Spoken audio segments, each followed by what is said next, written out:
So, August is here. The summer is already starting to slide right through our fingers, isn't it?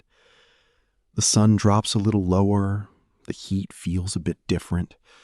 And if you're anything like me, you might be looking around thinking, where did the year go?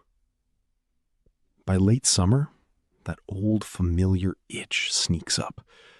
That quiet, nagging feeling that we should probably change our lives. Lose 20 pounds. Rot that book. Learn Italian. Get our act together before the end of the year hits us in the face. By the time you finish listening to this today, you're going to look at the rest of this year completely differently.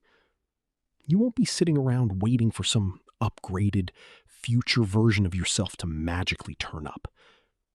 You'll see how to strip away the noise and actually move today. Ugly, messy, but real. We look at dates on a calendar like they're a reset button. Next month, next season, next year. But how many cycles have we done this exact same dance? We make the list, we buy the planner, we drag ourselves to the gym for 3 weeks until our knees remind us we aren't 25 anymore. And then we're right back to the same routine, feeling just a little bit guiltier than before. I'm done with that. And I think you should be too. Because the problem isn't that we need to reinvent ourselves. The problem is that somewhere along the line, we stopped being who we actually are. We let the job title, the mortgage, the endless expectations bury the guy who used to have a little fire in his belly. We don't need to add more to our plates right now. We need to start subtracting the noise. Now, let's talk about the biggest trap we fall into as men over 40. We keep waiting for permission to live our own lives. We tell ourselves this neat little story about how life happens in phases. We grind hard now so we can enjoy it later. We say we'll travel when we retire. We'll pick up that hobby when the kids are out of the house. We'll get serious about our health when work slows down. But let me ask you, when does work ever actually slow down? Silence. It doesn't. We've bought into this idea that future us is going to be some upgraded version of current us. We convince ourselves the guy in the mirror 5 years down the road is going to be more motivated, less tired, and swimming in free time. Psychologists actually have a name for this. They call it the end of history illusion. Think about who you were 10 years ago. How differently you thought. How you spent your time. The things you worried about. We know that past version of us was completely different. But somehow we trick ourselves into believing we're done changing now, while assuming future us will somehow have everything completely figured out. Spoiler alert, future you is just you. Older, and probably with a stiffer back. If you can't find 20 minutes to walk around the block today, on a quiet Saturday in August, you aren't going to magically transform into a marathon runner the day you hand in your badge. This someday thinking, it's dangerous. It feels responsible, like we're being patient, wise adults. But really, it's fear dressed up in a work shirt. It's how we trade our actual living hours for a fantasy that never arrives. You know how it goes. You sit on the porch after dinner, watching the light fade over the driveway. You hear the neighbor's lawnmower sputtering off in the distance. And you tell yourself, next month I'll clear off that workbench. Next month I'll call my old buddy from college. Next month I'll get back into the shop. But next month turns into autumn. Autumn turns into winter. And you're still sitting on that same porch, holding the same lukewarm drink, wondering when your real life is supposed to start. It's a quiet kind of trap, because nobody calls you out on it. Your boss doesn't complain. You're putting in the hours. Your family doesn't complain. You're paying the bills and keeping the lights on. On paper, you're doing everything right. But inside you're slowly evaporating. You're trading the raw, messy reality of being a living, breathing man for the safety of a schedule. And we convince ourselves we're doing it for a good reason. We tell ourselves we're sacrificing now so we can be happy later. But later is a moving target. You get the promotion, but the workload doubles. You pay off the loan, but now the roof needs shingles. There is always going to be another bill, another deadline, another reason to put yourself on the back burner. If you don't grab a hold of your day right now, nobody is going to hand it to you. Nobody's going to knock on your door and say, hey, you've worked hard enough. Here's your permission to go build that boat or write that song or take that trip. You have to claim it yourself. And you have to claim it in the middle of the mess, not after the mess is cleaned up. Because the mess is never going to be fully cleaned up. That's just the nature of life over 40.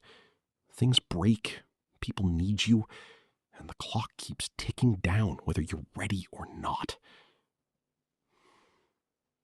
So, if we aren't doing grand fixes or waiting for some magical calendar date, what are we doing? We're starting. Right now. That's it. And I don't mean starting big. I mean starting small. Embarrassingly small. I should probably admit something here. A few years back, I decided I was going to fix up an old small engine generator I bought off a neighbor for $50. I figured, how hard can a carburetor rebuild be? Watched a 20-minute video, bought a $10 gasket kit, felt like a master mechanic. Well, I pulled the bowl off, lost the float needle in the sawdust on the floor, and tore the main jet clean out of the brass housing because I used the wrong screwdriver. I spent hours on my knees with a flashlight, smelling like stale gasoline, while my wife walked past the shop door asking if I wanted lunch.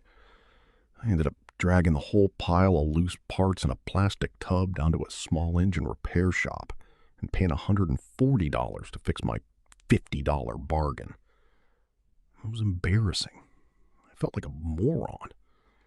But I actually figured out how that needle valve seated into the main jet. I broke the inertia of being afraid to take something apart with my own hands. It was ugly. It was sloppy. But I was in the game. I was talking to a neighbor of mine recently, Rick. He's 45. He just started taking guitar lessons. Rick's not trying to join a band or get famous on the internet. He just wanted to play. When I asked him why now, he said something that really stuck with me. He realized he was going to be 50 either way. He might as well be 50 and able to play guitar. That's the energy we need. Not chasing glory, not chasing likes, just chasing confidence and joy. We spend so much time overthinking things. We research the perfect workout plan, the perfect business idea, the exact right time to have that difficult conversation. We become addicts of preparation. We literally research how to research better. Information without action, it's just entertainment. It's mental spinning in circles. You don't need more motivation. Motivation is a flaky friend. It shows up when things are easy, and it ghosts you the second it starts raining or your joints ache. You can't rely on it. What you need is just to move. Do the thing poorly. Write one terrible paragraph of that book you've been talking about for a decade. Walk for 15 minutes down your street. Cook one meal that didn't come out of a cardboard box. Start ugly. Just break the inertia. When you sit there overanalyzing everything, trying to map out every single variable before you take a step, you're not being thorough. You're hiding.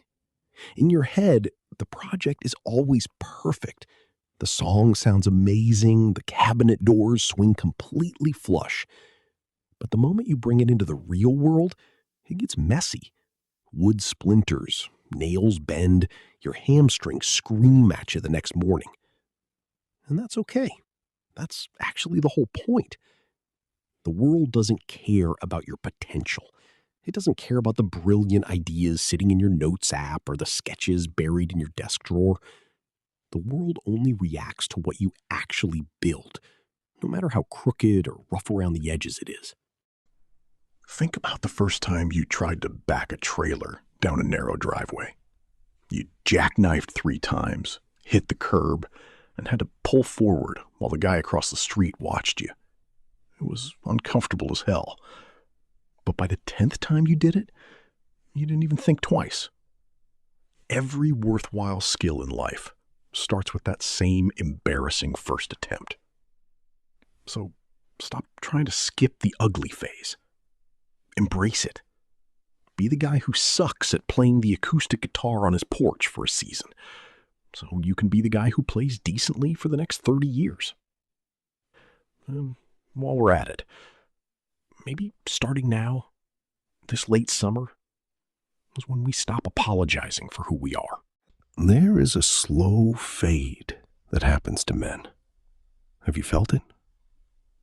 You stop voicing opinions because it's just too much hassle. You wear the clothes that blend in. You listen to music that won't offend the carpool. You become Greg from IT or Steady Steve because it's safe. But safe? It's suffocating. After 40, the phone gets a little quieter. The invitations slow down. At first, it feels like you're losing something. You panic a little. You wonder if you're becoming irrelevant. But if you sit with it, really sit with it, you realize it's actually peace. We spend years plugged into the noise. Work demands, family schedules, group chats we didn't ask to be in. We prioritize being safe and likable over being real.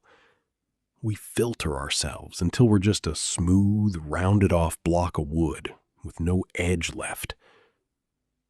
Maybe starting today, we stop doing that. You don't have to be a jerk about it, but you can stop performing. You can stop nodding along to conversations you disagree with just to keep the peace. You can stop pretending to like things just because everyone else does. There is a freedom that comes when you stop caring so much about what others think. You realize that not everyone is going to like you, and that's actually okay. You aren't for everyone. Look, this isn't about blowing up your life. I know you have a mortgage. I know you have kids who need braces and parents who need help. Real life is heavy. Responsibility. But real life also has to include you. You don't need a complete overhaul to fight the fade. You just need small acts of revolution. Play your music in the car. Wear the shirt you actually like. Say no to the social obligation you dread. Take the hour to read a book, a real book, not scrolling on your phone. The world has enough generic, filtered men. It has enough guys who are just going through the motions, waiting for retirement to finally exhale. We need the real you, the messy, opinionated, passionate guy who's been hiding under layers of obligation. So forget the grand declarations. Forget the new you. Let's just focus on waking up tomorrow and choosing to be a little more authentic than we were today. Let's stop waiting for permission that nobody is going to give us. When you look back on this season 10 years from now, You won't care about the emails you answered within 5 minutes. You won't care that you stayed invisible to avoid making waves. You'll care whether you actually showed up for your own life, whether you picked up the tool and made something real. It's easy to forget that we're writing our own story every single day. When you spend all your time acting as a supporting character in everyone else's play, you forget what it feels like to have a voice. But that voice isn't gone. It's just buried under dust and old habits. One small decision to stop playing along is enough to crack it open. Take 20 minutes this afternoon. Step away from the screens. Step away from the endless list of chores. And do one tiny thing that belongs entirely to you. It doesn't have to change the world. It just has to remind you that you're still sitting in the driver's seat. Time is going to pass regardless. August turns to autumn, autumn to winter. You can spend that time becoming more of yourself or less of yourself. Those are really the only options on the table. Legacy isn't built someday. It's built in what you do with this afternoon. Don't let the someday win. What's one small thing you're going to do today, not tomorrow, that proves you're still in the game? Think about it. If this grounded you a bit today, hit subscribe and stick around. We're building this together. Take care of yourselves out there.